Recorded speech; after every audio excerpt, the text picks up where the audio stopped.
Salam Malaysia Madani dan tentunya kita bersama lagi dalam ruang bicara yang dibawakan kepada anda, mana lagi kalau bukan Bernama TV.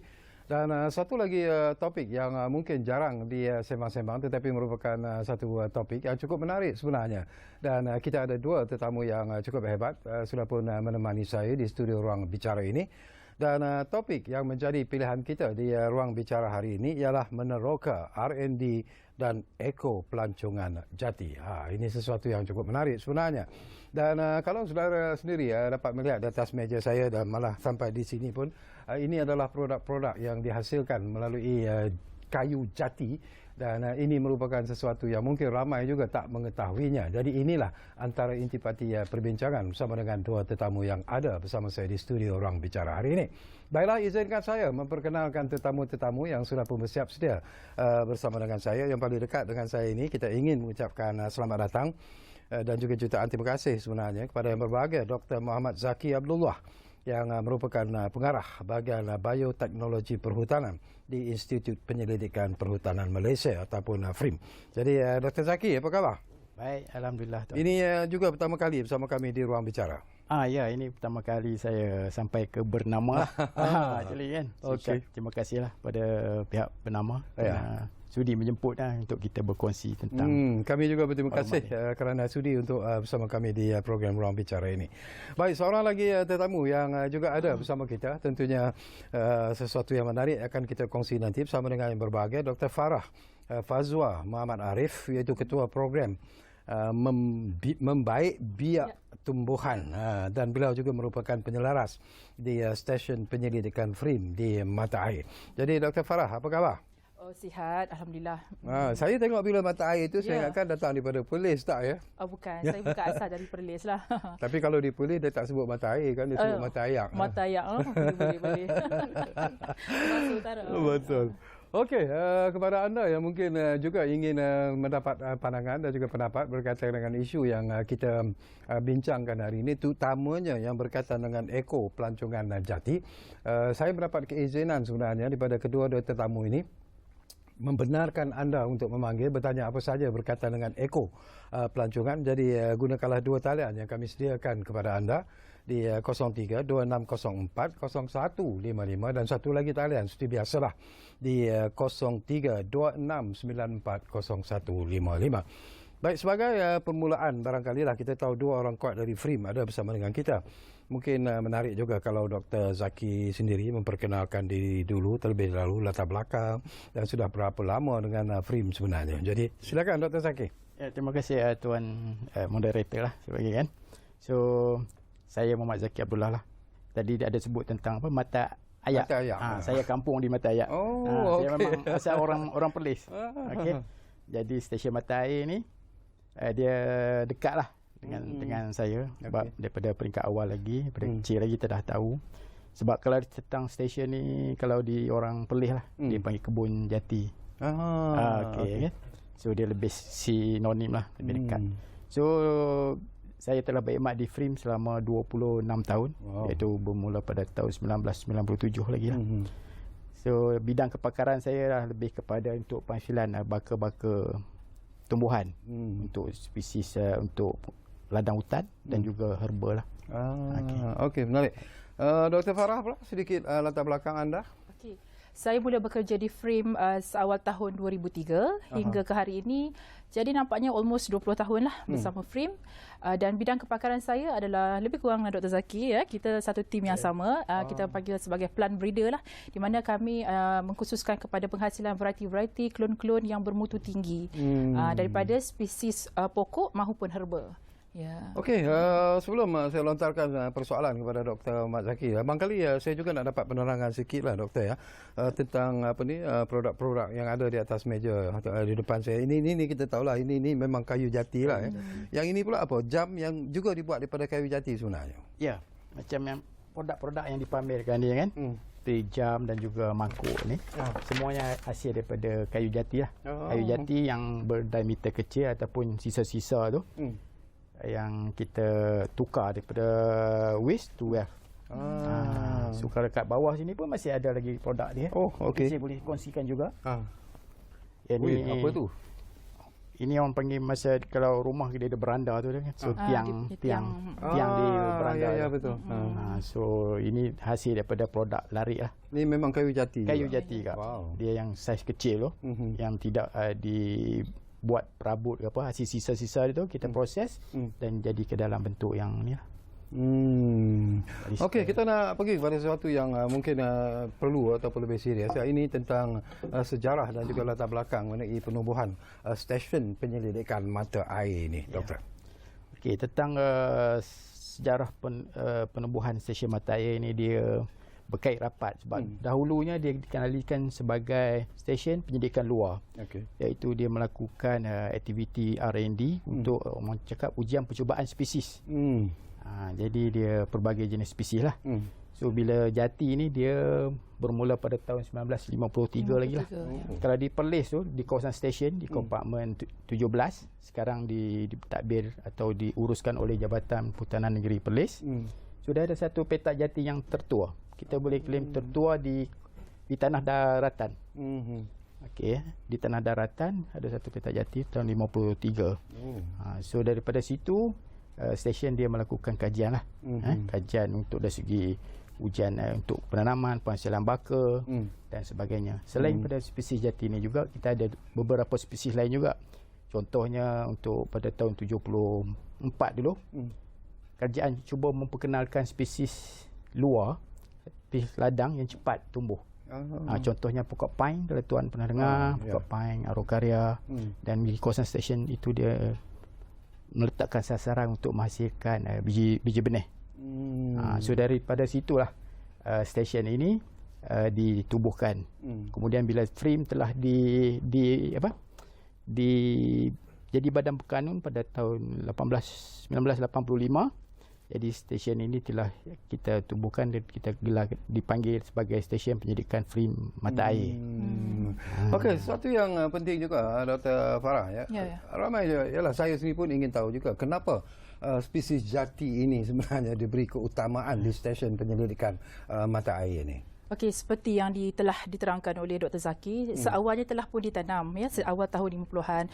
Jadi diteruskanlah penanamannya sehingga adalah di stesen kita ni pelbagai dirian jati. Suka saya nak berkongsi dengan tuan dan juga dengan semua penonton bahawa di frame stesen pendidikan frame Perlis ni kita ada satu koleksi ya, sumber genetik jati yang datang daripada pelbagai negara. Contohnya di Thailand ya, ada daripada Cambodia, India, Indonesia, ditempatkan di satu tempat di dalam stesen pendidikan frame Perlis ni. Jadi berlakulah kacukan di antara pelbagai provenance ataupun pelbagai lokaliti di sini sehingga menghasilkan 71 klon jati. Ya, itulah keunikan di stesen pendidikan frame Perlis. Kita ada 71 klon jati yang terhasil daripada kacukan-kacukan dan disebabkan itu stesen pendidikan frame telah pun diiktirafkan oleh Malaysia Book of Record dan mendapat pengiktirafan oleh MBOR sebagai largest collection of teak clone pada tahun 2012. Bukan senang tu nak dapat MBOR. Jadi kita dah dapat. Okey. Kita juga nak tahu apa ni Dr. Muhammad Zaki lah. Mungkin beberapa contoh lah R&D apa ni yang dijalankan di stesen penyelidikan frame mata air ni tuan. Okey, dari segi bidang penyelidikan dia, kita ada inilah kita bermula daripada ujian percambahan. Ini bukan untuk jati sahaja dan juga spesies-spesies yang lain. Kita ada banyak lagi spesies. Spesies pokok contohnya meranti temak nipis, kita ada kaya evorensis, and then spesies herba, patawali, tongkat ali. Tuan pernah dengar juga kacik Fatimah. Okey kan? So jenis-jenis bidang kajian yang dilaksanakan adalah lebih kepada untuk kita menghasilkan baka tanaman yang berkualiti lah. Contoh penghasilan kelun dan sebagainya. Jadi di situ dia bermula dengan ujian percambahan, kemudian teknik-teknik untuk memperbanyakkan bahan tanaman. Kan contohnya buat keratan dan cantuman dan sebagainya dan lah. juga kultur tisu. Kultur tisu tu kita uji tanam untuk ujian lapangan lah. Tapi bila kita berbalik kepada spesies jati ini, dia agak unik. Spesies ini bukan saja boleh dibiakkan melalui biji benih, keratan, tetapi akar dia, stam pun kita boleh gunakan untuk pembiakan. Mana akar dia yang satu tu, kita boleh belah 2 ke 4 ke, kita cucuk di tanah, dia dapat hasilkan berakal. pokok baru. So jati ni satu spesies yang unik dan tahan lasak. Tapi sebelum tu saya juga nak dapat pandangan Dr. Zaki sebelum saya pergi kepada Dr. Farah lah. Apa istimewanya sebenarnya bila kita cakap tentang kayu jati ini sendiri yang mungkin tidak diketahui oleh penonton-penonton kita sebenarnya? Ya. Kalau tanaman pun kayu pokok jati ni selalunya bukan di Malaysia saja, di peringkat antarabangsa pun memang terkenal. Ya, kayu jati dari segi kualiti dia dan juga dari segi untuk kekuatan dia sebagainya lah kan.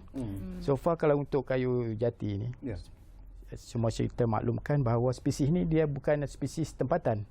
Dia dibawa daripada luar.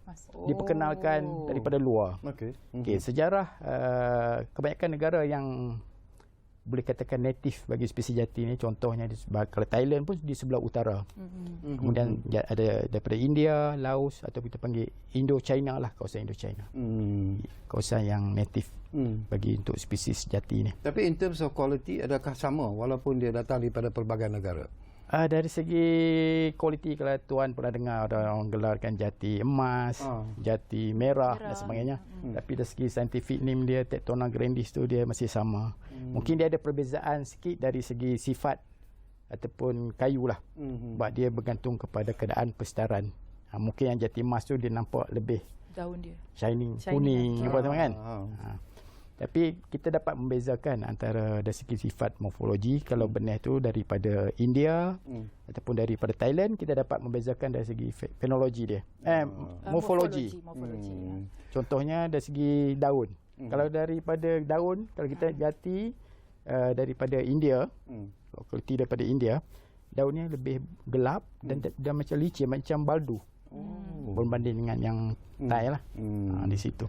Okey, kita juga nak dapat pandangan Dr. Farah lah. Ini tadi pun disebut tentang R&D yang telah pun dijalankan oleh FRIM di stesen mata air ini. Jadi, boleh Doktor kongsikan kejayaan dan juga pencapaian R&D oleh stesen penyelidikan FRIM Perlis ini sebenarnya? Okey.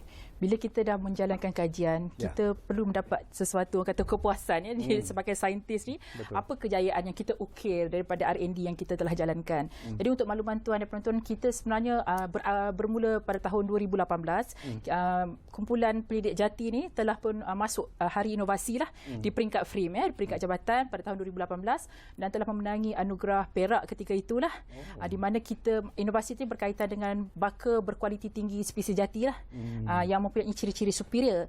Jadi selepas kemenangan di peringkat FRIM tu, kita telah sama-sama masuk semula mengorak langkah masuk ke peringkat ITEX ataupun pertandingan inovasi di peringkat antarabangsa yang dinamakan sebagai The International Invention, Innovation and Technology Exhibition lah, ITEX 2022, dan kami telah berjaya menggondol pingat emas. Yang merah itulah. Itulah medalnya ya. Kemudian selari daripada itu, kami bukan sahaja memenangi ITEX ni, tetapi telah mendapat satu anugerah khas di bawah kategori Best Invention in Environmental Innovation. Di mana kita macam ini yang kita dah lihat sekarang ni lah, clipping yang ditayangkan. Di mana telah mendapat pengiktirafan sebagai Best Invention in Environmental Innovation dengan tajuk yang dibawa ketika itu ialah Jati Perlis High Quality Clones for Forest Plantation Program and its High Value Product. Jadi kenapa dapat innovation hijau ni mungkin kita boleh kupas. Mungkin kerana kita membawa tema from waste to wealth tadi tu. Daripada hasil-hasil buangan, hasil penjarangan jati yang berdiameter kecil yang tidak daripada dibuang begitu saja, why not kita turn into something yang benefit kepada rakyat, kepada community. Itu yang dikatakan sebagai from waste to wealth lah. Mungkin suka saya nak sentuh sikit kat sini. Sebenarnya apa yang kita jalankan ni sebenarnya membawa kepada merakyatkan, Dr. Zaki, merakyatkan hasil kajian, merakyatkan R&D daripada hasil kajian jati. Kita boleh membawa kepada manfaat kepada komuniti, kepada penduduk setempat untuk mendapatkan orang kata benefit lah dari bentuk salah satunya daripada bentuk income generation lah. Dengan pencapaian dan pelbagai anugerah yang telah pun dimenangi setakat ini, apakah ianya merupakan satu suntikan semangat yang luar biasa sebenarnya kepada doktor dan juga Dr. Zaki dan juga Dr. Farah dan rakan-rakan di FRIM sendiri? Sangat memberi suntikan Dr. Zaki. Kita daripada kemenangan ni kita nak membawa lagi stesen pendidikan FRIM Perlis dengan sokongan-sokongan daripada semua agensi untuk memartabatkan lagi jati inilah, terutamanya kita nak namakan dia sebagai Jati Perlis ni lah. Memberi semangat. Ya, okey. Dan Dr. Zaki, saya juga difahamkan yang stesen ini juga merupakan satu pusat yang melibatkan pembelajaran alam sekitar dan juga eko pelancongan. Apakah kemudahan eko pelancongan yang ada di pusat ini? Dari segi kemudahan, so kita bermula untuk eko pelancongan ni pada tahun 2012. Itu kita gelarkan sebagai fasa pertama lah. Kita dapat geran daripada MOTEC untuk kita bangunkan fasiliti eko pelancongan ni. So antara fasiliti yang kita bangunkan adalah tapak perkhemahan, Dewan Serbaguna, Galeri Jati dan juga Canopy Walk. Tujuannya untuk kita menarik minat penduduk setempat ataupun orang luar lah untuk datang ke stesen mata air. Tujuannya adalah untuk kita kongsikan penemuan-penemuan R&D tu kepada mereka. Kalau sebelum ni kita kongsikan penemuan ni dalam bentuk akademik, seperti di seminar, konferensi dan sebagainya lah kan. Tapi yang ni kita perkenalkan konsep eko pelancongan supaya kita dapat berkongsi penemuan-penemuan tu dengan apa orang cakap pelawat daripada luar lah. Itu pada tahun 2012 lah, di mana fasiliti itu dirasmikan oleh Tuanku Raja Perlis. Kemudian pada tahun ini 2023 kita dapat geran daripada MOTEC juga. Ini kita bangunkan fasiliti tambahan. So dia ada macam tampak camper van. Sebab kita tahu sekarang makin ramai rakyat Malaysia trend Betul. untuk memiliki camper van, motorhome dan sebagainya. So kita ada sediakan tapak untuk mereka. Kemudian kita ada bina juga panggil guest house, iaitu chalet untuk diorang menginap. Tambahan chalet. Ya, itu tambahan chalet tu. Ada 2 unit. Kemudian kita ada satu, ini tempat perkhemahan yang tahun 2012 dululah. Kemudian kita ada wujudkan satu denai. Denai di kawasan Canopy tu ada satu denai yang kita namakan Denai Cenderai. Kenapa nama cenderai tu? Disebabkan terdapat spesies tu yang banyaklah di laluan tersebut. Setakat ni dari segi respon ataupun sambutan daripada rakyat biasa dan juga daripada luar negara, adakah memuaskan ataupun masih lagi ada kelompongan-kelompongan yang perlu isi dalam usaha untuk menarik lebih ramai lagi pelancong? Sudah tentunya macam itulah. So far kita free menerima pelawat antara 2,500 hingga 3,000 lah setahun. Tapi jumlah tu masih bagi saya masih kurang lah. Tapi kita perlu meningkatkan lagi promosi kita. Oleh sebab itu kita menambah lagi fasiliti kita untuk memperbanyakkan lagi aktiviti, dan kita cuba menyediakan juga package-package untuk yang berkaitan dengan pendidikan alam sekitar. Supaya pengguna-pengguna tu dia dapat mengetahui macam mana nak kenal spesies, apa kegunaan spesies itu, mana perkara-perkara asas berkaitan dengan alam sekitar. Mungkin Dr. Farah juga ingin menambah. Apa lagi fasiliti saya nak menambah ni. Saya suka menambah ya. Memang Dr. Zaki dah terangkan, tetapi saya nak terangkan dengan sedikit lagi terperinci. Di antara 3 fasiliti eko pelancongan yang baru dirasmikan yang oleh Yang Amat Berhormat Menteri Besar Perlis kita pada tahun 27 Julai 2023 yang lalu, di mana kita memperkenalkan Denai Cenderai, kita perkenalkan chalet Kesinai dan juga tapak camper van Jati. Tapak camper van Jati ni untuk peminat motorhome, yang ada motorhome, yang ada camper van, yang datang nak bermalam untuk menikmati suasana keindahan ladang Jati ni. Ini macam gambar kita nampak, ini masa Yang Amat Berhormat Menteri Besar Perlis datang. Ini Denai Cenderai. Denai Cenderai ni sepanjang 500 meter, boleh datang beredah untuk mereka yang berminat untuk aktiviti trekking. Di sepanjang Denai ada papan-papan interpretasi yang boleh kita baca. Kita dapat menambahkan ilmu tentang taburan spesies di kawasan tersebut. Yang untuk saya cerita tadi, tapak camper van tu merasai kenikmatan dan keindahan ladang Jati lah, bermalam dalam ladang Jati. Jangan risau, di situ juga kita ada fasiliti tandas, kita ada sumber elektrik, kita ada sumber air yang lengkap, dan juga chalet Kesinai. Ini gambar ni adalah sekitar pelancaran ataupun perasmian majlis perasmian 3 fasiliti eko pelancongan baru. Yang ini kita punya chalet Kesinai lah. Siapa yang inginkan cabaran bermalam di dalam ladang hutan, Inilah ada chalet Kesina yang boleh menempatkan seisi keluarga. Kena bayar tak? Oh, kena bayar lah. Sikit ada sikit. RM150 semalam sahaja. Okey. Ya. Maksudnya bila bermalam di situ, pelawat boleh buat aktiviti. Maksudnya bermalam, kemudian boleh menaiki denai. Ini gambar dia dalam bilik chalet tersebutlah. Maksudnya package di sini dia boleh naik titian kanopi, boleh naik masuk denai cenderai kan. Boleh berapa orang kata sekarang tuan? Ber-OOTD, ambil gambar dalam jati kan. Jadi itu adalah mengikut trend lah. Barangkali Dr. Zaki juga lah. Tadi pun kita sebut tentang apa ni?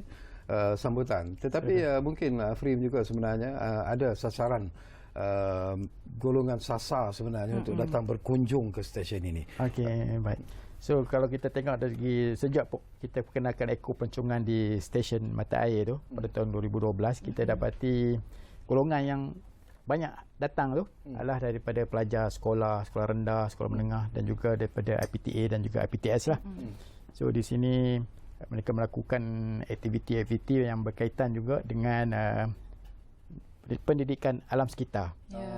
Kita ada kaki tangan di stesen yang ada slot untuk dia menerangkan tentang kepentingan alam sekitar dan sebagainya lah.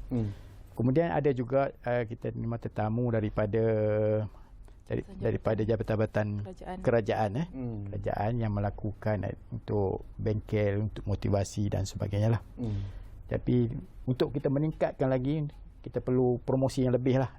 Promosi lebih, lepas tu fasiliti pun dah makin bertambah.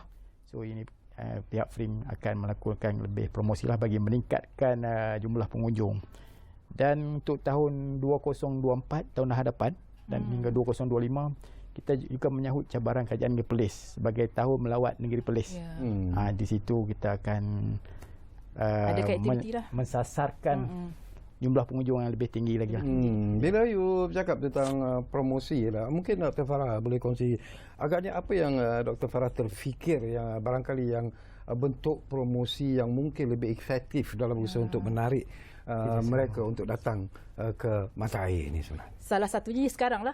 Platform sekarang ni lah. Promosi untuk datang. Silalah berkunjung ke stesen pendidikan mata air Freem Perlis ataupun Kebun Jati lah yang terkenal di sana. Bentuk-bentuk promosi tu mungkin kita boleh, sebenarnya Freem tidak dapat berdiri sendiri. Ya, betul tak Zaki ya? Tanpa sokongan daripada jabatan-jabatan, ya, agensi-agensi kerajaan lain. Di sini suka saya nak sebut Jabatan Perhutanan Negeri Perlis, ya, dengan jabatan apa tu kraft tangan, ya, cawangan Perlis. Kemudian kita juga ada Motek di situ, ya. Kita ada agensi-agensi yang sentiasa membantu untuk mempromosikan stesen Perlis ni lah. So salah satunya mungkin kita akan bekerjasama dengan Jabatan Perhutanan Negeri Perlis, di mana untuk makluman tuan ya, di stesen pendidikan Freem Perlis tu dia adalah merupakan laluan juga ke Wang Kelian dan juga laluan ke Gua Kelam. Jadi why not alang-alang dah lalu, singgahlah ke stesen Freem Perlis. Jadi 3 in 1. Jadi mungkin kita akan packagekan di situ sebagai satu lokasi, tiga-tiga ni sekali lah, maknanya pelawat datang akan datang packagekan kepada tiga-tiga. Tapi ada tak jumlah yang terhad sebenarnya dibenarkan untuk berada pada satu-satu masa? Ya, dia mengikut fasiliti tu dia ada berbeza sendirilah. Macam Denai Cenderai tu kita boleh lepaskan berapa orang sekali ikut tim kan, ikut. Tapi kita ada guide lah kaki tangan stesen yang sangat committed, yang akan follow, akan ikut tim-tim ni sambil bercerita apa yang ada. Itu yang saya suka terangkan di sini. Freem bukan sahaja hardware, bukan physically apa yang kita ada, tetapi kita juga lengkapkan dengan software. Maksudnya di situ sambil berjalan dan menikmati maklumat-maklumat, informasi-informasi yang berguna, yang mungkin tak ada di tempat lain, mungkin ada di Freem. Jadi itulah di antara kaedah-kaedah ataupun promosi yang boleh kita ketengahkan lah dalam untuk menarik pelawat lebih ramai datang. Selain daripada itu, Dr. Farah, saya juga difahamkan bahawa pihak Freem ataupun di stesen penyelidikan Freem Perlis juga melancarkan apa yang disebut sebagai bengkel larik. Apa sebenarnya bengkel larik ni sebenarnya? Okey, untuk makluman tuan dan juga penonton di sana, Freem kini telah pun membina satu bangunan, mungkin gambarnya belum keluar lah ya. Kita ada bengkel larik di sini, di mana ia telah didapat daripada dana rancangan Malaysia ke-12. Ini. Okey, ini adalah galeri jati kita. Mungkin kejap lagi akan nampaklah gambar bengkel lariknya. Jadi tujuan bengkel larik ini ditubuhkan adalah untuk menyediakan satu platform ruangan. Ini masa ni belum baru siap bangunannya. Nanti kita akan isi dengan dengan machineries, peralatan jentera dan sebagainya, di mana kita nak dapatkan komuniti setempat yang berminat, mungkin yang dah ada bakat terpendam, yang ingin menggilap lagi dia punya kemahiran untuk menghasilkan kraft tangan jati daripada penjarangan macam inilah. Yang saya seperti berkecil ni datang, di mana kita sebagai saintis frame akan membantulah memberi latihan kepada komuniti. Ini adalah contoh yang telah kita jalankanlah kepada kaki tangan frame sendiri, dan juga kepada pengusaha-pengusaha luar sana. Anda tahu siapa anda, pengusaha-pengusaha di luar sana yang telah kita berjaya train, dan sekarang orang kata memang mampu menghasilkan produk-produk jati kraft tangan. Ini contohnya adalah di antara produk daripada hasil bengkel larik yang dilaksanakan, yang you nampak unik, daripada hasil-hasil penjarangan jati. Itulah sebenarnya sasaran ataupun objektif bengkel larik kita ni lah, kerana kita ingin mengangkat produk kraft tangan jati Perlis ni ke peringkat yang lebih tinggi, mungkin ke peringkat antarabangsa selepas ni, kerana hasil-hasil daripada produk kraft tangan jati ni boleh kita ketengahkan kepada kerajaan negeri, kepada mana-mana agensi-agensi yang ingin menjadikan sebagai produk atau cenderahati lah maksudnya. Kalau orang cerita Perlis ni sinonim harum manis. Lepas ni orang datang Perlis, kena ada produk kraft tangan jati tu. Macam itulah kita punya target lah. Tapi mungkin Dr. Zaki juga ada pandangan yang tersendiri bila kita bercakap tentang bengkel larik ini sendiri. Apa yang ingin ataupun dalam hati kecil doktor sendiri, apa yang doktor harapkan, apa yang doktor mahukan sebenarnya? So idea kenapa kita bangunkan bengkel larik di mata air, sebab di sana terdapat keperluan ada bahan mentah jati mudah diperolehi. Kemudian hasrat yang kedua, kita macam disebutkan tadi, daripada waste to wealth. Bagaimana kita nak menggunakan kayu-kayu jati yang berdiameter kecil ataupun dadahan ni supaya dapat dijadikan satu produk yang boleh dibanggakan. Jadi dari produk yang kita bangunkan sekarang yang ada di sini, ini sebagai permulaan. Kita punya matlamat untuk kita pergi ke lebih tinggi untuk jadikan mencari satu produk yang jadi ikon kepada kerajaan negeri Perlis lah. Mungkin dia akan ada satu tag name, nama macam sebut tadi Dr. Farah, harum manis. Ini mungkin royalty Royal Perlis Jati Craft. Macam itulah. Macam something bunyinya. ada tag name dia situ kan. So dia akan lebih terkenal. Disebab itu kita bekerjasama, bukan frame saja.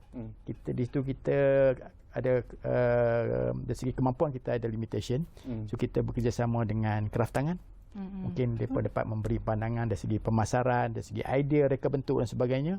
Kemudian kita bekerjasama juga dengan Jabatan Perhutanan Negeri Perlis, tuan punya tanah. And then kita ada dengan UPEN, dan yang terbaru sekali bila kita war-warkan benda ni, ada daripada JMG. Mineral Galian pun berminat untuk bekerjasama dalam satu pasukan.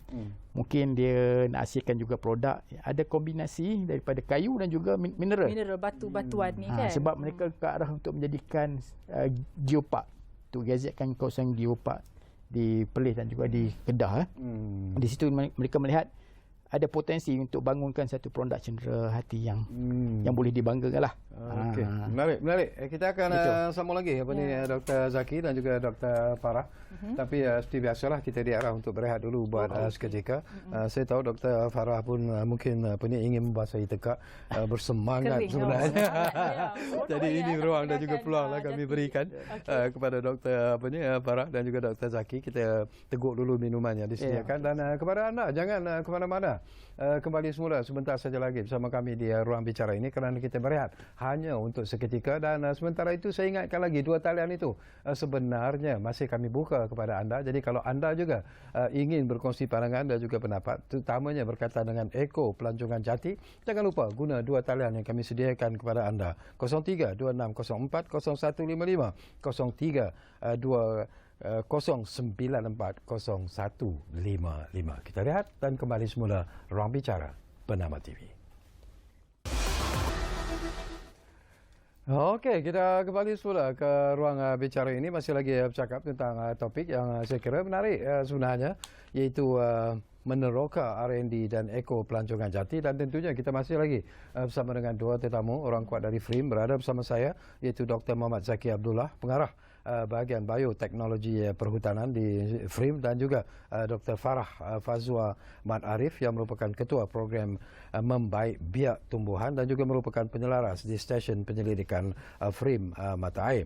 Baik, barangkali Dr. Zaki, saya nak kembali semula lah kepada apa yang diwar-warkan sebentar tadi, iaitu tentang ingin mencapai apa yang disebut sebagai from waste to wealth. Tapi saya percaya bahawa banyak lagi sebenarnya produk-produk yang mungkin boleh kita fikirkan, terutamanya FRIM sendiri ingin dikeluarkan bila kita bercakap tentang produk yang mungkin boleh dapat sambutan apabila diketengahkan nanti.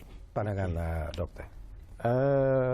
Bila kita bercakap tentang produk tadi tu, pada fasa pertama, masa kita masihkan produk ni, kita telah melatih beberapa orang muda lah yang berminat, yang ada kemahiran untuk mendalami ilmu larik ni. So dari segi bengkel itu, kita telah hasilkan beberapa produk selain di sini, yang seperti cokma yang digunakan di masjid. Itu kan cokma tu kan, itu tongkat tu. Kemudian kita ada tongkat untuk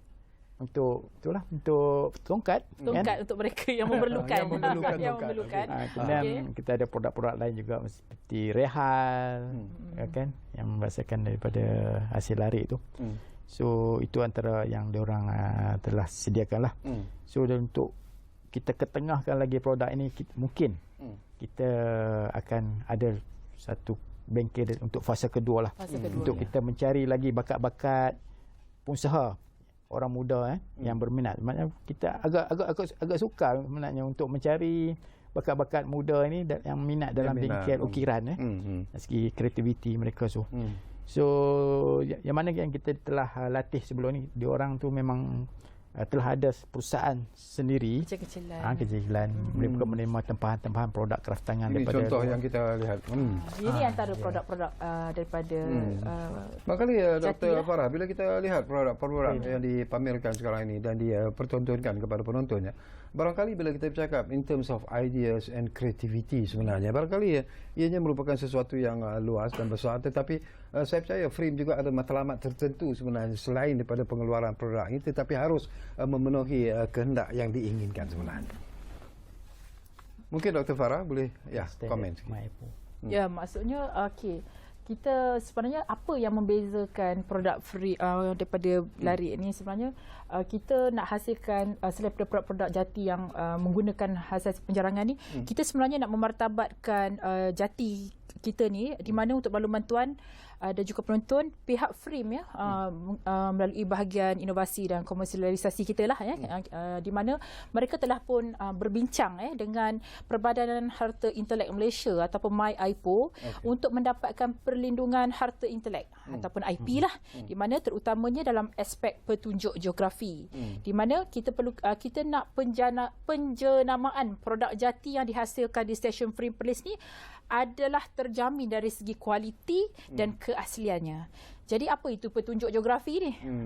Jadi kalau untuk makluman tuan dan juga penonton, petunjuk geografi adalah satu tanda yang digunakan ke atas sesuatu produk kerana produk tersebut mempunyai kualitinya yang tersendiri, reputasinya yang tersendiri, yang boleh dikaitkan dengan kawasan berkenaan. Kalau bahasa orang putihnya kata-kata geographical indicator lah, petunjuk geografi. Jadi kita cuba nak bawa Jati Perlis ni sebagai didaftarkan di bawah GI lah, yang di mana pihak bahagian ICT sedang berusaha lah untuk mendapatkan GI tersebut.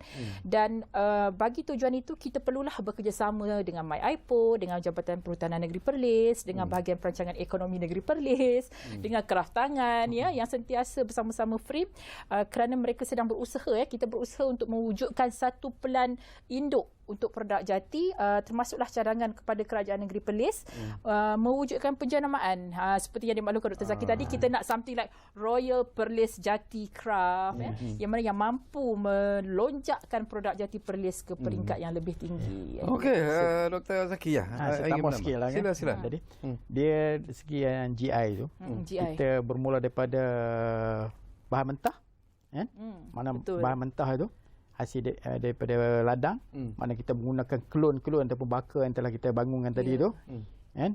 Dia dari segi bahan mentah hinggalah ke produk. Satu rantaian yang lengkap dan yang dia ada di digunakan oleh komuniti setempat. Itu ya. Bila saya muncul di pintu studio tadi, mata saya terus melihat kepada jam yang dipamerkan di studio ni. Okey, memang cantik, menarik dan unik sebenarnya. Tetapi kalaulah saya sebagai orang yang berminat untuk membeli jam ini, apakah kosnya, apakah harga yang akan ditetapkan itu mampu sebenarnya untuk dibeli oleh mereka yang berminat? Okey. Itu soalan yang sering ditanya lah. So bila kita ada pameran, even masa di iTech, ramai yang bertanya jam ni kos dia berapa. Betul, ada satu lagi jam yang tadi bulat-bulat tu kan. Berapa kos. Ramai yang membeli. So di sini dari segi harga dah lah. Dalam lingkungan antara 400 hingga 500 lah. Okeylah. Mungkin Dr. Zaki boleh bincangkan yang bulat-bulat ring tu. Tu ada kat sana. Ring tu apa maksud dia, Dr. Zaki? Yang ring. Itu kalau kita tengok dia sebenarnya simple lah kan. Tapi dari segi pembuatan dia sebenarnya memerlukan dari segi teknologi juga. Benda-benda tu perlu dicantum, teknik glue dan sebagainya. Untuk menghasilkan satu jam macam tu berapa lama masa yang perlukan? Itu mengambil, kalau kita fokus untuk satu produk saya yang ini dalam 7-8 hari juga. Okey. Seorang sebenarnya bukan daripada peringkat pengusaha saja yang mendapatkan idea-idea yang menarik, kreatif menghasilkan produk jati, tapi kita punya saintis juga ya Dr. Zaki, daripada bahagian keluaran hutan di Frame yang memang bidang dia memfokuskan kepada penghasilan produk-produk. Kita ada saintis-saintis kita di bahagian keluaran hutan yang sama-sama mengajar tadi kita pengusaha-pengusaha tu menggambling idea untuk menghasilkan produk-produk yang berasaskan jati inilah yang menariknya. So daripada segi idea, tadi pun kita sebut sebentar lalu lah tentang apa lagi produk-produk yang mungkin difikirkan oleh Frame di Perlis itu untuk dikeluarkan dalam masa yang terdekat ini. Untuk makluman tuan, kami sekarang ni di Frame sendiri bersama pengusaha di luar sana tengah berfikir untuk menghasilkan pelbagai prototype. Mungkinlah kita nak buat mangkuk, mangkuk untuk macam kata potpourri kan, mangkuk menghiasi bunga-bungaan tu cantik, hiasan. Kemudian kita nak buat macam apa tu, mungkin produk yang simple macam saya sebut tadi, orang datang nak beli something ataupun cenderahati nak bawa balik ke negeri dia sendiri. Sesimpel seperti keychain seperti fridge magnet yang mana jati. Even saya pakai hari ni, bukan saya saja saya pakai nama Dr. Farah kat sini. Kita nak tunjukkan juga kita boleh buat name tag daripada produk jati. Okey, nampak ni.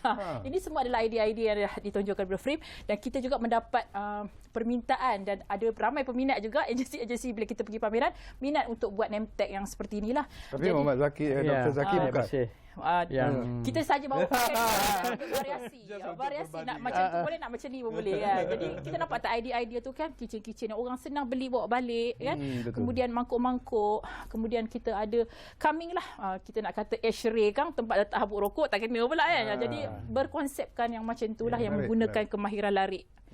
Itulah dia. Okey, selain daripada penyelidikan barangkali Dr. Zaki, ekopelancongan dan juga produk jati itu sendiri, apakah kepentingan dan juga keunikan lain yang mungkin ada pada Frame yang mungkin ingin doktor kongsikan bersama dengan penonton-penonton kita? Kalau di stesen mata air tu kan, saya fokus dia bukan saja kita menjalankan aktiviti R&D berkaitan dengan jati, tapi kita juga melakukan usaha-usaha konservasi bagi spesies-spesies terancam, kategori terancam yang mana yang ini terdapat dalam buku Malaysian Plant Red List kan. Lebih kurang ada 120 lebih spesies lah.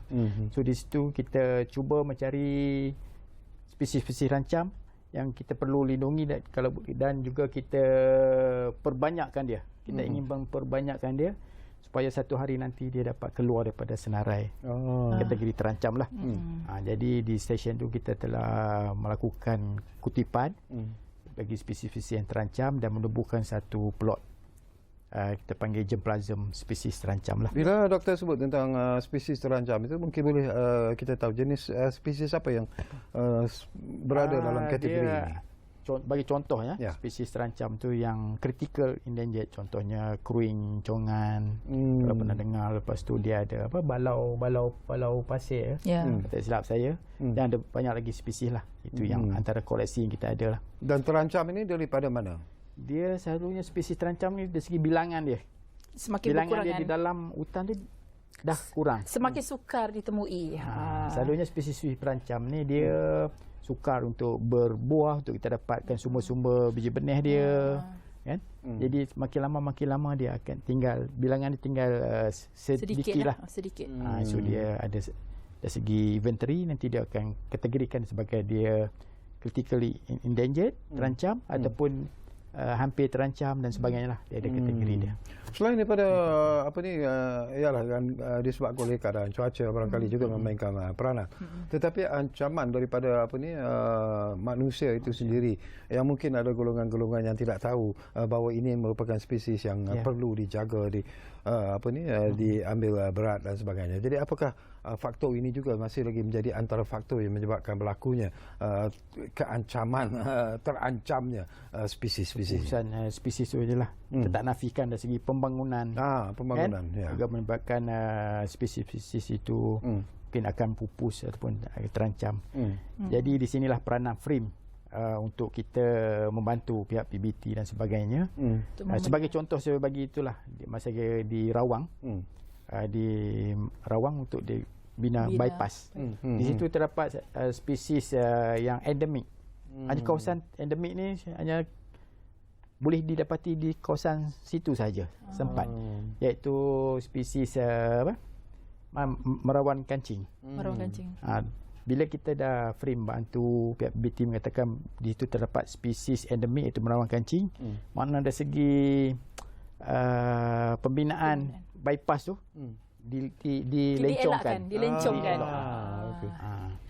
Jadi apakah FRIM juga sebenarnya, Dr. Farah, berkongsi pandangan dan juga pendapat dengan Kerajaan Negeri Perlis sendiri bila kita sentuh tentang pelaksanaan projek-projek pembangunan misalnya, supaya ianya tidak mengancam tanaman-tanaman ataupun tumbuhan-tumbuhan ataupun apa yang sedia ada sekarang ini? Kita sentiasa orang kata berbincang lah ya, Zaki, melalui platform-platform yang tertentu ya, untuk kita memastikan kalau kita nak menjalankan penyelidikan tu, kita mengikut prosedur yang betul kan. Kita cuba orang kata mencari, sebenarnya kita penyelidikan ni kita buat ni untuk mendapat penemuan-penemuan baru dalam sebab penyelidikan ni, kita punya penemuan ni boleh jadi positif dan juga boleh jadi penemuan tu negatif, tu adalah juga data, adalah juga findings dalam sesuatu R&D. Jadi kita sentiasalah bila kita nak jalan penyelidikan tu, kita akan bekerjasama lah dengan pihak-pihak berkepentingan yang berminat dengan R&D, dan juga kita akan gunakan platform yang betul lah, itu maksudnya. Jadi kita juga sebenarnya ya Dr. Zaki ya, sangat bukan mewawarkan, sangat orang kata terbukalah sekiranya ada agensi-agensi, universiti, pihak-pihak kerajaan, swasta, individu dan sebagainya yang ingin menjalankan penyelidikan bersama FRIM, jemputlah datang untuk kita berbincang. Mungkin kita nak cari dana-dana baru, mungkin hari ini kita explore mengenai jati, kita tak tahu mungkin ada benda lain yang lebih unik selepas ni. Jadi FRIM sangat terbuka dalam hal ni untuk datang bersama-sama, kita memartabatkan penyelidikan jati dan juga spesies-spesies lain yang bertepatan dengan tema stesen penyelidikan FRIM Perlis, iaitu sebagai pusat kecemerlangan jati dan ekopelancongan. Itu kita punya tema. Kat FRIM ni dia stesen penyelidikan dia ada 10, semua ada tema yang masing-masing. Jadi tema kami stesen FRIM Perlis ni pusat kecemerlangan jati dan ekopelancongan. Jadi itulah kita harapkan ada lagi yang lain-lain yang berminat datang ke FRIM lah. Dari jangka masa panjang juga, daripada angle yang lebih besar sebenarnya kalau kita lihat tentang konservasi tanaman-tanaman, tumbuhan-tumbuhan seperti jati ini sendiri. Apakah Dr. Zaki melihat bahawa mungkin juga kerajaan juga perlu sebenarnya memberi satu perhatian yang lebih serius sebenarnya dalam menjaga dan juga menjamin bahawa tumbuhan-tumbuhan ini akan terus kekal dan berada sebagai lambang kepada satu pembangunan negara yang terkawal sebenarnya. Okey, so dari segi usaha konservasi tu, FRIM adalah di bawah Kementerian Sumber Asli, Alam Sekitar dan Perubahan Iklim. So memang di situ di peringkat kementerian kita ada dasar biodiversiti negara. Di situ dia berperanan untuk melindungi spesies-spesies yang terancam tadilah. Okey. Bagi menyokong perjanjian di peringkat antarabangsa lah. Contohnya perjanjian Aichi lah sebut ni kan. Selain daripada itu, antara strategi dan juga usaha yang telah dan akan dilaksanakan oleh FRIM sendiri untuk mencapai matlamat ini, Tuan? Di sini apa yang perlu, FRIM perlu lebih aktif dalam mendokumentasikan, mendokumentasikan bagi senarai spesies-spesies yang, dan mengkategorikan juga spesies-spesies terancam. So yang ni kalau tak silap saya memang ada setiap tahun ataupun jangka masa dia melakukan revision untuk melihat kategori spesies, sama ada penahan spesies baru atau sebaliknya lah. Memang sentiasa berjalan dan usaha konservasi itu memang berterusan. Mungkin Dr. Farah juga ada pandangan itu sendiri berkaitan dengan isu ini, Dok. Macam yang disebut oleh Dr. Zakilah, kita sebenarnya usaha untuk membuat pemeliharaan jati ni bukan di FRIM ni kita ada beberapa bahagian yang terlibat dengan pemeliharaan konservasi, bukan sahaja flora tetapi juga fauna. Okey, ya, mungkin sebelum ni pernah disentuh oleh kita punya saintis sebelum ni yang di Temu Ramah Dr. Nada. Dia pelbagai aspek pemeliharaan konservasi yang dibuat di FRIM lah. Okey, jadi kita telah bermula kalau di peringkat FRIM di antaranya adalah melalui dana rancangan Malaysia ke-12, even daripada yang ke-11 ya Dr. Zaki ya. Kita dah mulakan satu komponen R&D kita tu ada khusus untuk pemeliharaan dan pemeliharaan spesies-spesies terancam. Maksudnya kena berusahalah, saintis ni pergi cari, kita tanya juga dengan kita punya jabatan-jabatan lain dalam kementerian ya. Pergi usaha kalau perlu masuk ke dalam hutan, itulah orang kata pahit manis dalam menjaga R&D untuk nak dapatkan spesies-spesies terancam ni diletakkan di tapak semaian, kita jaga sehingga dia sesuai, barulah kita pindahkan ke tapak. Jadi stesen pendidikan FRIM Perlis ni sebenarnya sangat special. Dia adalah satu simpanan baka yang kita boleh katakan sebagai aset negara yang bernilai tinggi, yang kalau kita tak conserve, kita tak simpan hari ini, mungkin dia akan pupus lama-kelamaan. Generasi yang akan datang tidak dapat lihat lagi. Jadi lepas ni kalau nak belajar pokok-pokok spesies terancam, adik-adik kita universiti sana yang nak belajar, datanglah stesen pendidikan FRIM Perlis, boleh tengok kita ada plot yang menyimpan aset-aset negara yang bernilai tinggi ni. When you talk about saintis yang terlibat dalam program konservasi ini, Dr. Farah, apakah anda yakin bahawa we have enough scientists ataupun sebenarnya kita memerlukan lebih ramai lagi pakar-pakar yang boleh melibatkan diri dalam konservasi spesies terancam ini, Doktor? So dalam kita menjalankan aktiviti konservasi ini, yang pertama sekali dari segi pengecaman spesies. Yang itu perlu saya nampak sudut personal bidang untuk mengenal spesies-spesies tu semakin berkurangan lah. Botanis mungkin ya Dr. Zaki ya. Bidang botanis. Okey, tidak ramai sekarang yang pergi ke aliran sains dan sebagainya. Lebih minat kepada social science. Itu saya nampak yang perlu kita bangunkanlah. Botanis supaya dia bukan botanis untuk pokok saja, dari segi pengecaman fauna, burung-burung dan sebagainya daripada pengenalan spesies itu baru kita dapat melakukan usaha-usaha konservasi lah. Kalau kita tak kenal dia spesies apa semua, agak sukar lah kan. Pandangan Dr. Farah macam mana dalam isu ni, Dr. Farah? Sebenarnya kita cerita pasal konservasi ni ada banyak bidang pendidikan yang terlibat ya. Dia bukan dari segi botani je terlibat di situ. Bila you nak kenal pokok, kita kena tahu morfologi dan sebagainya. Di dalam hutan tu bila kita nak conserve tu bukan pokok saja faktor yang kita nak ambil, nak bawa balik. Dari segi teknologi macam mana you dah bawa balik pokok, kita bawa balik pokok daripada hutan. Tapi macam mana nak hidupkan pokok tu, ada lagi satu elemen bidang di situ. Nak menjaga pokok, nak menyelenggara, macam mana baja nak letak, macam mana berapa kali nak menyiram. Jadi di situ ada juga satu aspek bidang, kita kata kepakaran dalam bidang tapak semaian. Bila dah cerita pasal bidang tapak semaian pula, macam mana kita nak biarkan pokok tu? Boleh ke tidak dibiarkan? Ada ke tidak biji benihnya? Masuk pula bidang finologi finologi keadaan pokok tu macam mana bidang ekofisiologi juga berada di situ. Jadi saling bersandaran sebenarnya saintis ni.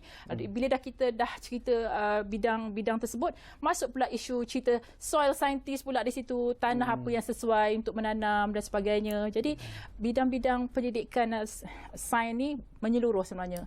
Jadi kita boleh ramai lagi yang berminat dengan sains ni, bolehlah mencubakan diri supaya kita dapat menambahkan bilangan saintis dalam negara kita ni, terutamanya dalam bidang perhutanan. Bila kita bercakap tentang isu ini juga, saya juga nak dapat juga pandangan ikhlas daripada Dr. Muhammad Zaki lah.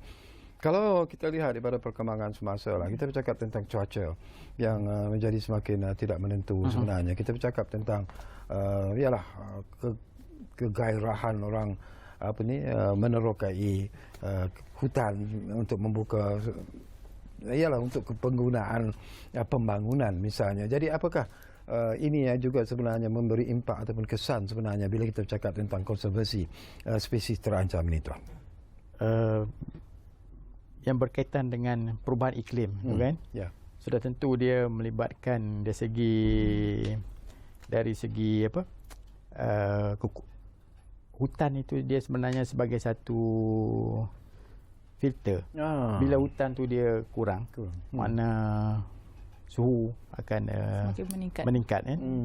So dari situ, sebab itu dia ada convention di peringkat antarabangsa di mana setiap negara perlu ada kawasan berhutan sekurang-kurangnya 50% lah. Ya. Malaysia pun terikat dengan perjanjian tersebut, di mana ini adalah usaha-usaha di peringkat internasional untuk kita menjaga dari segi perubahan iklim lah. Sebab perubahan iklim ni dari segi akibat dia, kalau kita tengok sekarang macam-macam kan, dari segi cuaca yang tidak menentu, taburan hujan kadang lebih, tanah runtuh dan sebagainya lah kan. And then dari segi kemarau yang panjang.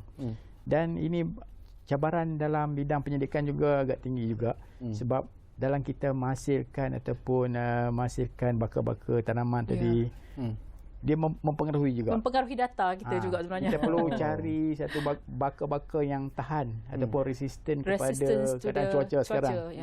Mungkin baka-baka yang kita bangunkan sebelum ni dah kurang sesuai buat masa sekarang lah, contohlah kan. Sebab disebabkan oleh perubahan cuaca yang meningkat, mungkin plus minus 1 degree pun dah memberi satu kesan juga. Okey, kita tinggal lebih kurang 1-2 minit saja lagi. Dr. Farah, apa lagi yang ingin anda sampaikan kepada penonton kita di penghujung program Ruang Bicara ini, bercakap tentang meneroka R&D dan eko pelancongan Jati? Saya, kalau Tuan bagi peluang, saya nak promote je. Silakan. Kerja saya nak promote je. Ya, silakan. Jadi datanglah beramai-ramai ke stesen pendidikan Frim Perlis. Okey, kerana tempat ni adalah satu kawasan yang orang kata, nak kata pertama di Malaysia pun berpercutian eko pelancongan di dalam suasana hutan ladang jati. Jadi untuk maklumat, kami ni sekarang ni dalam peringkat nak meningkat taraf lagi fasiliti yang ada, supaya dari tahun ke tahun ni kami cuba dah nak dapatkan dana-dana lagi daripada agensi-agensi yang boleh memberikan dana untuk meningkat taraf. Kita nak buka lagi tapak campervan yang lebih meluas. Kemudian kita nak tingkat taraf lagi kawasan perkelahan. Mungkin lepas ini kita nak buat kawasan glamping. Ya, betul tak? Kawasan kita punya idea adalah sebenarnya tema kita ni, kita nak jadikan SPF Jati ni, SPF Pendidikan Mata Air Perlis ni sebagai Teak Eco Forest. Bukan Teak Eco Park, minta maaf ya. Teak Eco Park. Kita punya orang kata commercial name lah ya. Teak Eco Park. Datanglah beramai-ramai untuk beriadah, bercuti sambil belajar.